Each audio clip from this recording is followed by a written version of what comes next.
Lee, nice to have a catch up with you. You've welcomed back your full senior squad. How are they?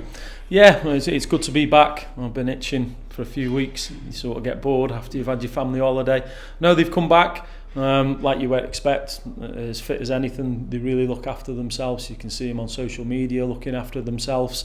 I've always said it's a lot different to when I played, but it's good to be back. We've outlined straight away. We did it the last time we met up with the players.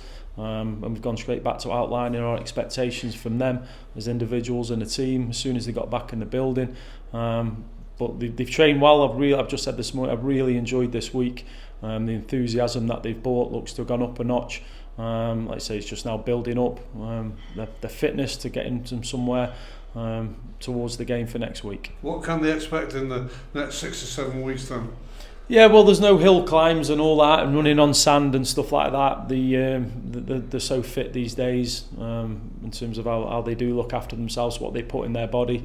But it's been tough. You know, the soreness this morning has gone up a notch on that, when they have to report where they're sore, has gone up a notch. But it's pre-season. They just have to get on with it. We don't want any moaning in terms of that aspect. But it'll be tough. A lot of yards will need to be covered between now and when we start the season.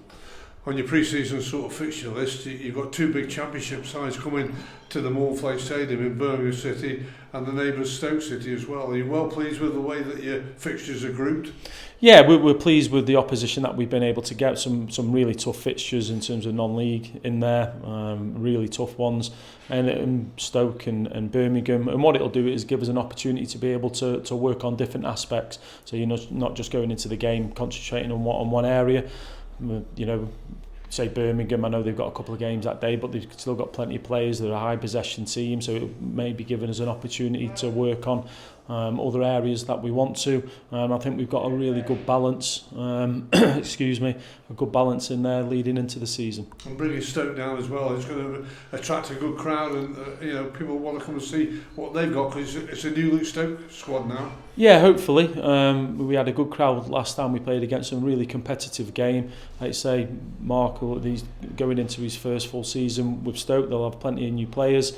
It'll be a real opportunity for both sets of fans to see cast eye over their team, and hopefully we get a good crowd. And of course, it's been that exciting week for the supporters. I guess it's an exciting week for managers, coaches, players, and everybody connected in the game of football. First of all, one cup draw was made, then the league fixtures were out, and then the second cup draw was made. Just your assessment, how you view it?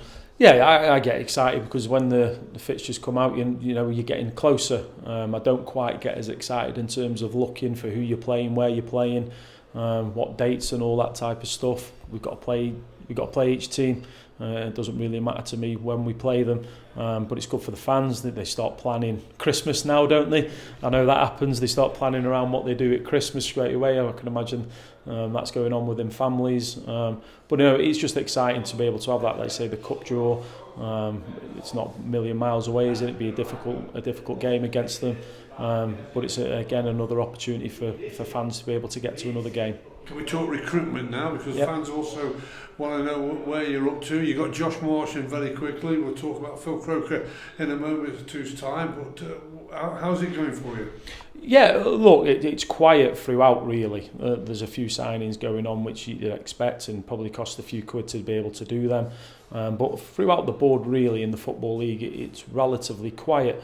I think I know the reasons for why that is. We've gone in for a couple, missed out on a couple. We were able to do Josh early.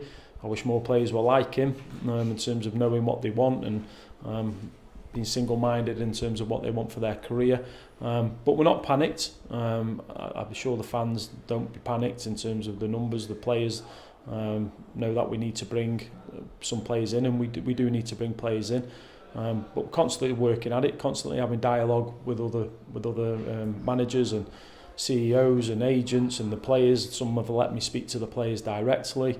Hopefully next week we'll be able to bring a couple in, which would be a real boost for us. So touch wood, we're able to do that. If not 2, definitely 1. But we're not panicked at the minute in terms of where we're at with it. The loan market's going to be important to us. The calibre of loan that we want maybe mean we have to wait a little bit longer because their parent club wants to have a look at them, maybe go on tour with them and then make a decision on there. So we are working as you expect.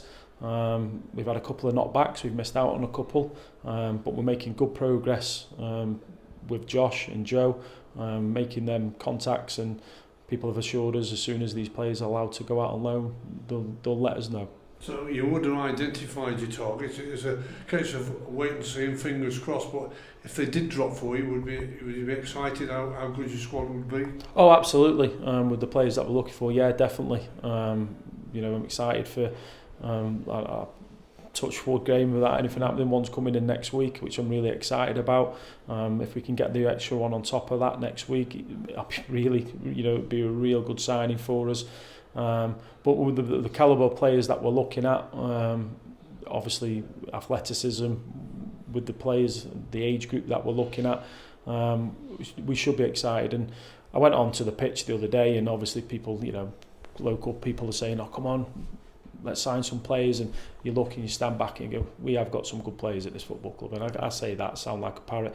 Our job is to add to the areas where we think we need strengthening, but there's no panic. We will get some business done. An update on a couple of the lads who haven't actually put pen to paper yet on the contract. Obviously Shiloh Tracy's still recovering from that horrific injury, and Zach Williams is another player that you offered the contracts to. Where are you with those? Yeah, so look, we're in dialogue with both of those players. Obviously Shiloh's recovering from that injury. We're talking to my main aim when I speak to Shiloh is making sure we're aligned in terms of getting him. I want him to be able to walk properly. That's the main aim.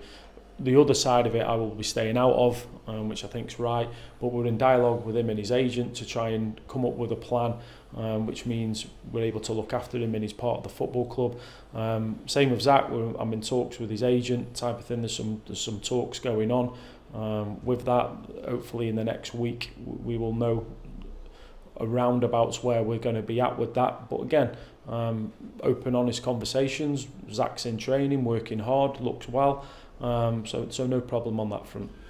And on the note of looking at the future, this football club's always looked after their own players when they've seen the potential there. There's quite a few of the young lads have signed up their first professional contracts. Talk about those in a moment. But you've gone into the development area again with Phil Croker coming along from Oxford City. Yeah, Phil's a really interesting one. Say it was nip and tuck between us and a championship club if we were going to take him. I relate back to a player I watched a couple of years ago, and literally after you watch the first few clips, you're like, yeah, you can draw to it. He's 6'3", somewhere in that region. Likes to play football. Not really been in full-time football, but explores a lot of other sports, which means he's come in. He's done his testing yesterday, and he's a super fit boy. What we've got to do is we've got to manage that expectation from going from part-time football, Oxford City, a really good club, into the professional environment. The first thing he said yesterday about the tempo in the training was high. So we will nurture him through that, but I think the boy's got a really bright future. Whether that we have a little loan with him at some point with that, we will get a closer idea how far away, how close he is through pre-season playing the games. But a really good signing for us, a solid character. His parents were excellent with it, and so he didn't have an agent, hasn't got an agent, so his parents were excellent, come up a couple of times, and I think we've got a good player there.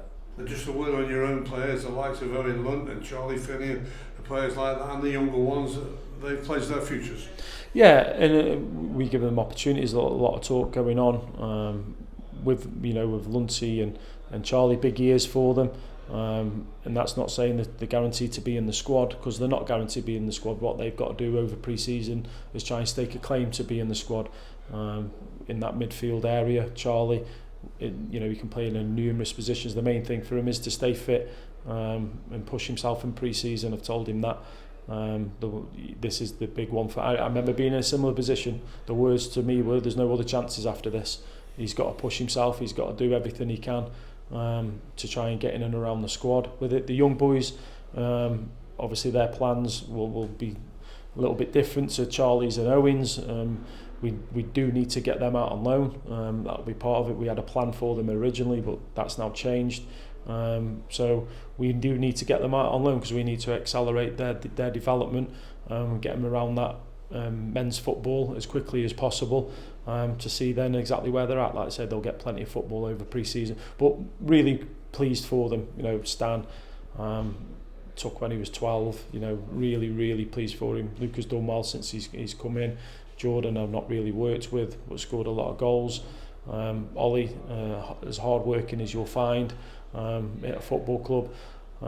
They've been in and around it for the last few days. They've seen the standard, and they've got to try and match up to it. That's what they've got to do.